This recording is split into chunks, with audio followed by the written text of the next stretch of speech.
foaming at the funnel. There is a dairy beside Thomas's branch line at the station where the lines divide to go either to the harbour or to the junction.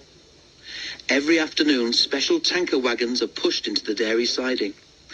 They are filled with milk, and Percy takes them to the junction on his first train every morning. Thomas explained this to Wilbert. "There's a hose-pipe thing which puts the milk into the tankers," he said. "They'll be ready by the time you get there for the first train." "Sounds easy enough," said Wilbert. Thomas told him a great many other details too. Wilbert listened carefully, trying hard to remember them all. Next day he enjoyed himself. He was a much more powerful engine than Percy, so he found that he could cope easily with Percy's trains. The trucks behaved well too, which was a help. "He's strong, he is," they muttered to each other. "Don't upset him. You never know what he might do to get his own back." One day, Wilbert took loaded stone trucks to the harbour. On his way back with empty ones, he stopped at the station by the dairy and pushed the empty trucks into a siding.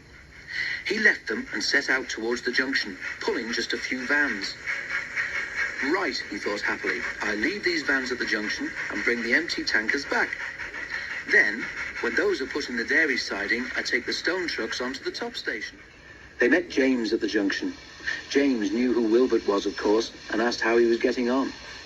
Wilbert chatted excitedly about the jobs he'd been given to do that day. "Sounds as if you're enjoying yourself," James said, "but it's best to take things slowly at first," and he puffed away.